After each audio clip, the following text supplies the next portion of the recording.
Ok, bienvenue à toutes et à tous sur la chaîne Investimo Performance. On est ici sur cette chaîne pour parler d'immobilier locatif, l'immobilier locatif à haut rendement.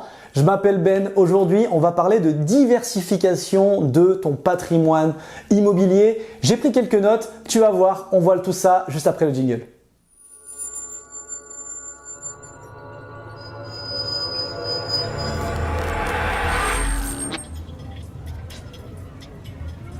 Alors comme je te l'ai dit dans l'introduction de cette vidéo, on va parler de diversification patrimoniale, de diversification de ton patrimoine immobilier.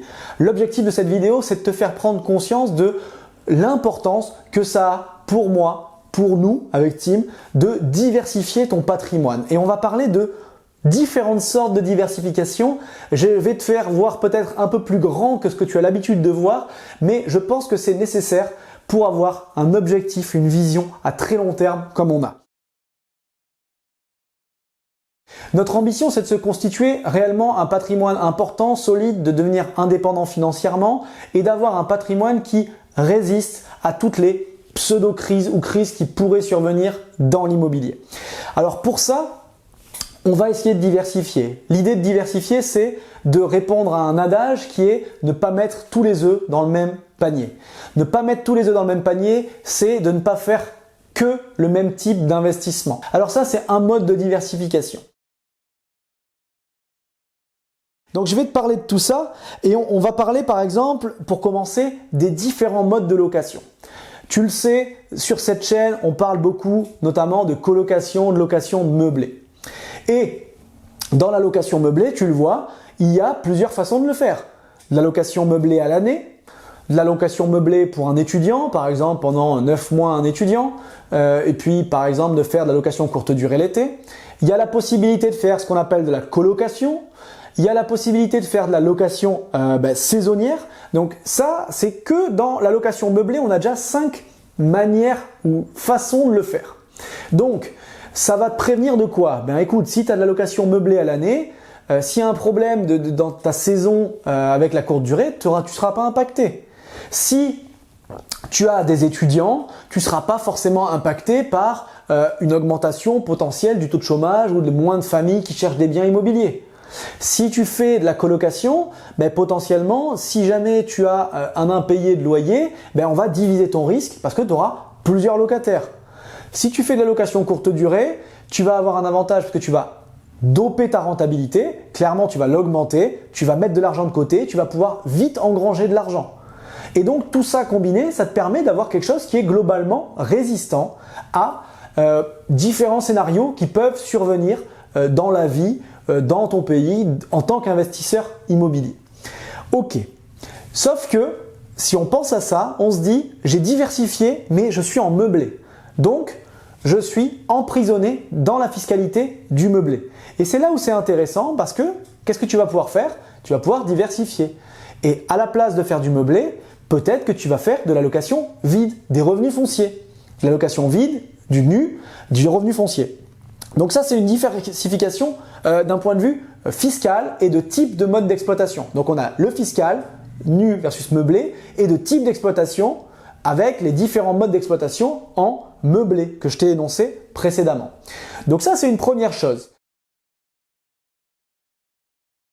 On a ensuite une autre capacité de diversification qui est la détention en tant que soi-même, personne physique, ou en tant qu'entreprise, société.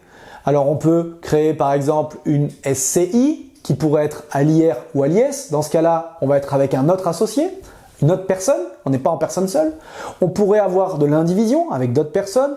On pourrait avoir des SAS, des SARL à l'IS. On pourrait avoir une SARL de famille avec un parent, un frère, une sœur, peu importe. Donc là, on a d'autres modes de détention et du coup, qu'est-ce qu'on va faire? On va diversifier le risque sur peut-être d'autres personnes. C'est-à-dire que au lieu d'avoir un risque, on parlait de fiscal juste avant, là ça va pas forcément être fiscal, mais ça va être, on va s'associer avec quelqu'un pour diminuer le risque qu'on a sur notre tête. Et pour une banque, potentiellement, ça peut être quelque chose d'intéressant. Donc on peut se diversifier pour cette raison-là. On peut se diversifier avec d'autres associés parce qu'ils ont quelque chose de différent de vous. Vous savez très bien faire la location meublée. Lui, il est très très bon pour faire des achats-reventes. On s'associe sur un projet pour faire un nouveau type de projet qui est de l'achat-revente. Lui, il va le maîtriser. Moi, j'aurai peut-être de l'argent ou des connaissances. On va s'associer, on va associer nos deux forces toutes nos forces pour réaliser le meilleur projet possible. Donc ça, c'est un autre mode de diversification, le type de détention et le fait de s'associer. Pour moi, ça, c'est vraiment une diversification qui est intéressante. Ensuite, on peut également diversifier et on peut penser à différents types de biens. On parlait de location, d'immobilier locatif. Dans l'immobilier locatif, on pense directement, souvent en tout cas, à l'immobilier locatif d'habitation. Oui, c'est un mode de locatif. Mais on pourrait penser à faire de l'immobilier locatif commercial ou professionnel, s'intéresser à des entreprises. Alors, c'est des contraintes qui sont différentes. Encore une fois, il n'y a pas de mieux ou de moins bien. C'est simplement une diversification du risque. On a beaucoup d'habitations. Peut-être qu'on peut se pencher sur un autre type d'investissement. Et là, je vous parle d'immobilier locatif, mais vous pouvez faire potentiellement de la construction avec de la revente, de la construction et location. Vous pouvez faire des achats-reventes en tant que marchand de biens. On pourrait pourquoi pas penser à de la promotion immobilière. On pourrait penser à du locatif, mais pourquoi pas faire de la résidence principale. Donc là, c'est différents types de biens, différents types de modes de génération, de création de valeur dans l'immobilier.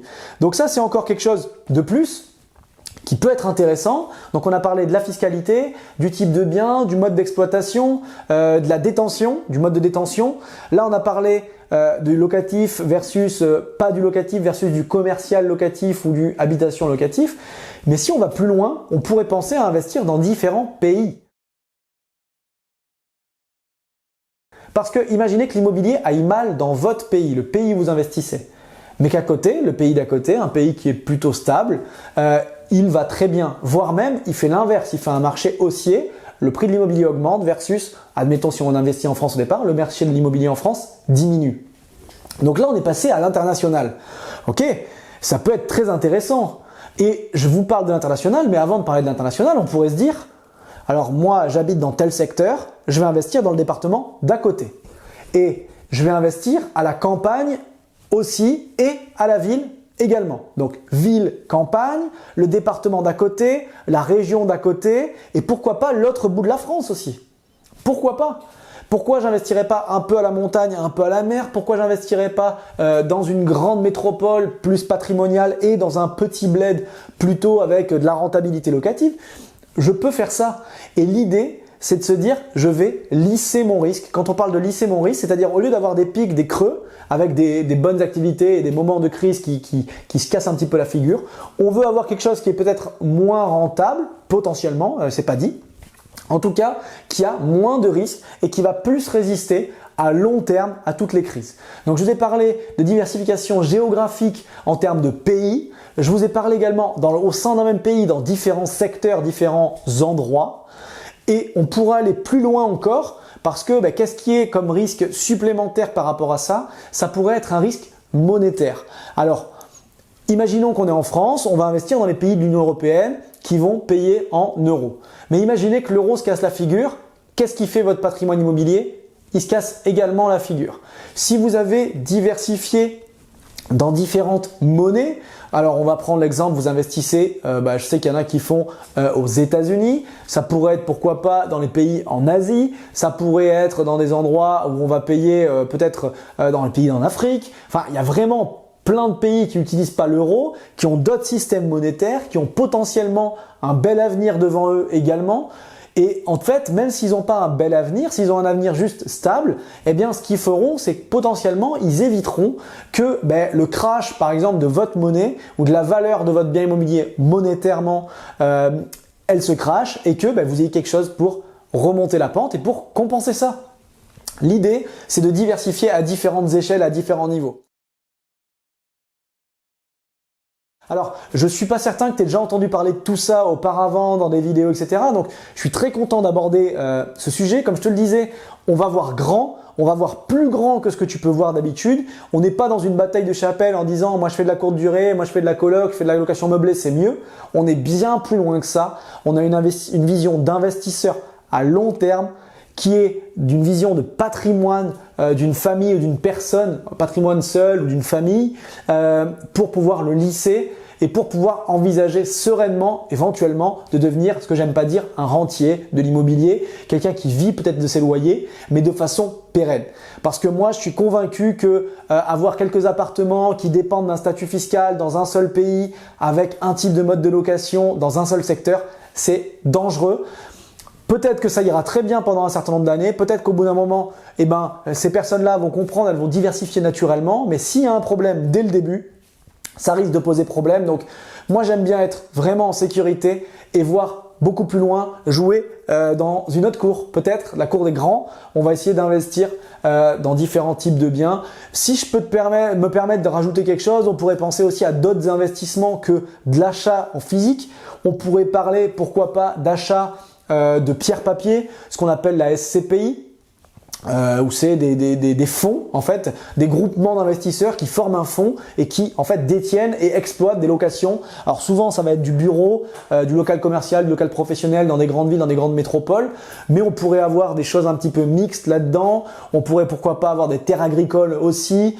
On pourrait potentiellement penser à ce qu'on appelle la tokenisation, c'est-à-dire utiliser la blockchain et acheter des jetons d'immobilier. Potentiellement dans le futur, c'est quelque chose qui pourra arriver. Voilà, c'est des idées. C'est une vidéo un petit peu pour voir dans le futur, voir plus loin, penser grand, voir loin. Je pense que c'est quelque chose qu'il faut que tu mettes en place. En tout cas, dis-moi-le dans le commentaire si tu n'avais jamais pensé à tout ça et que ça t'a éclairé. Un petit pouce, ça nous fera toujours plaisir. Si la vidéo t'a plu, laisse-nous un petit pouce, un bon commentaire. Abonne-toi à notre chaîne, pense à cliquer sur la petite clochette pour te notifier des nouvelles vidéos. Je te dis à très bientôt, c'était Ben pour Investimo Performance, la chaîne de l'immobilier locatif à haut rendement. Salut!